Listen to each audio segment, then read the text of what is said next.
নমস্কার বন্ধুরা, আমি নিশা রাই। নিশাস রেসিপি ডায়েরিতে আপনাদের সবাইকে স্বাগত। সন্ধেবেলা হলেই সকলের চায়ের সাথে কিছু মুখরোচক খাবার খেতে ইচ্ছে করে। তাই আমি আজ আপনাদের জন্য 10 মিনিটেই তৈরি করা যায় এমন স্ন্যাক্সের রেসিপি নিয়ে চলে এসেছি। ঘরে থাকা উপকরণ দিয়েই আপনারা এই মুচমুচে ব্রেড রোল তৈরি করে নিতে পারবেন।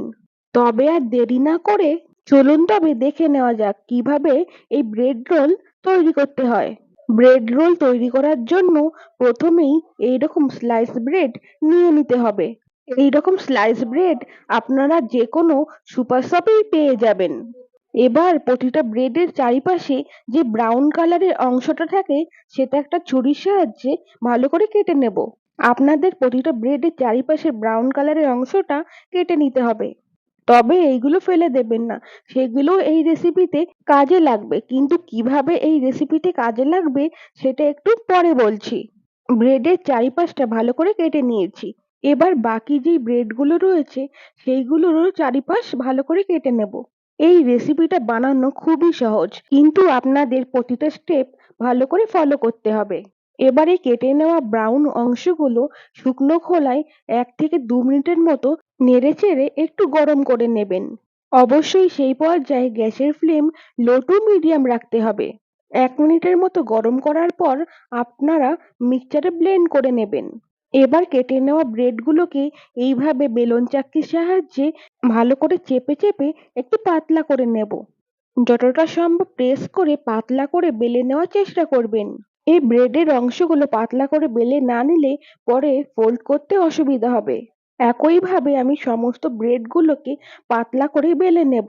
ব্রেডের চারিপাশের ব্রাউন কালারের অংশগুলো আমি শুকনো খোলায় গরম করে মিক্সচারে ব্লেন্ড করে নিয়েছি।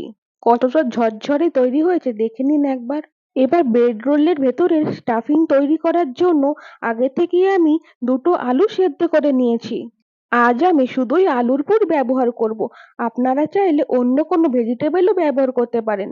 এবার আমি একটা গ্রেটার দিয়ে ভালো করে সেদ্ধ করে আলুগুলোকে গ্রেট করে নেব। আপনারা ম্যাশার দিয়েও ম্যাশ করে নিতে পারেন, বা আপনারা হাত দিয়েও ম্যাশ করে নিতে পারেন। আমি আগে থেকে সেদ্ধ করা এক টুকরো আলু গ্রেট করে নিয়েছি। একইভাবে সমস্ত আলুগুলোকেও গ্রেট করে নেব। স্টাফিং তৈরির জন্য একে একে কিছু উপাদান এই আলুর পুরের মধ্যে ব্যবহার করব। সবার প্রথমেই দিয়ে দিয়েছি হাফ চামচের মতো লঙ্কা কুচি।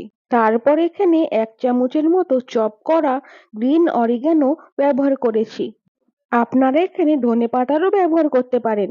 স্বাদ মতো ব্ল্যাক সল্ট ব্যবহার করেছি। হোয়াইট সল্টের পরিবর্তে ব্ল্যাক সল্ট ব্যবহার করলে টেস্ট ভালো আসে। আপনাদের হাতের কাছে ব্ল্যাক সল্ট না থাকলে আপনারা হোয়াইট সল্ট ব্যবহার করবেন। এরপর আমি খানিকটা জোয়ান একটু হাতে ঘষে দিয়ে দিলাম। ব্যবহার করেছি হাফ চামচের মতো হলুদ গুঁড়ো। তারপর একে একে ব্যবহার করেছি হাফ চামচ ধনে গুঁড়ো আর হাফ চামচ জিরের গুঁড়ো।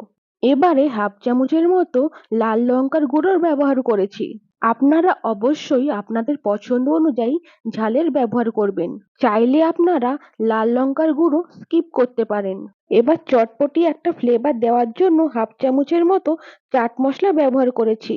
আর সবশেষে হাফ চামচ গোলমরিচের গুঁড়ো ব্যবহার করে সমস্ত উপকরণকে গ্রেট করা আলুর সাথে ভালো করে মিশিয়ে নেব। আমি একটা স্পুনের সাহায্যে সমস্ত উপকরণকে মিশিয়ে নিচ্ছি। আপনারা হাত দিয়েও ভালো করে মিশিয়ে নিতে পারেন। রেসিপিটা ভালো লাগলে অবশ্যই একটা লাইক করে দেবেন। এবার একটা ব্যাটার তৈরি করে নিতে হবে। তার জন্য আমি একটা পাত্রের মধ্যে 2 চামচের মতো ময়দা নিয়েছি আর 1 চামচের মতো কর্নফ্লাওয়ার ব্যবহার করেছি। এবারে দুটো উপকরণকে একসাথে ভালো করে মিশিয়ে নিয়ে দিয়ে দেব জল। জল দিয়ে একটা স্মুথ ব্যাটার তৈরি করে নেব। ব্যাটারের কনসিস্টেন্সি বেশি পাতলাও হবে না, আবার বেশি ঘনও হবে না।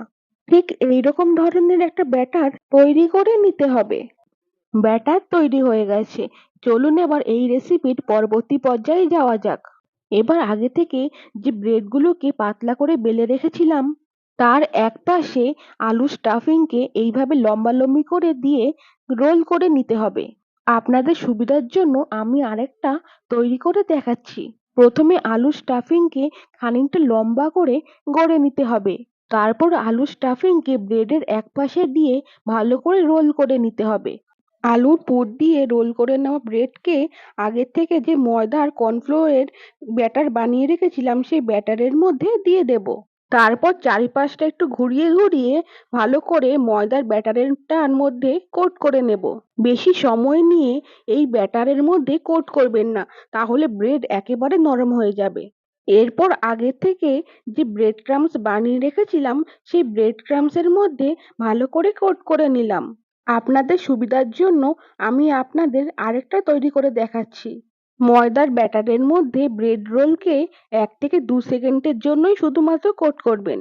একই পদ্ধতিতে আমি সমস্ত ব্রেড রোলগুলোকে তৈরি করে নেব। আশা করি এই পর্যন্ত বুঝতে আপনাদের কোনো রকম অসুবিধা হয়নি। আপনারা এইভাবে আগের থেকে তৈরি করে ফ্রিজের মধ্যে সংরক্ষণ করতে পারবেন। আর সন্ধ্যাবেলায় ফ্রিজ থেকে বের করে গরম গরম তেলের মধ্যে ভেজে নিলেই তৈরি হয়ে যাবে দুর্দান্ত স্বাদের একটা স্ন্যাক্স। ভাজার জন্য একটা কড়াইয়ের মধ্যে পর্যাপ্ত পরিমাণে রিফাইন্ড অয়েল দিয়ে দিয়েছি। আপনারা এক্ষেত্রে যে কোনো ধরনেরই সাদা তেল ব্যবহার করতে পারবেন। গ্যাসের ফ্লেম এই পর্যায়ে অবশ্যই মিডিয়াম রাখতে হবে।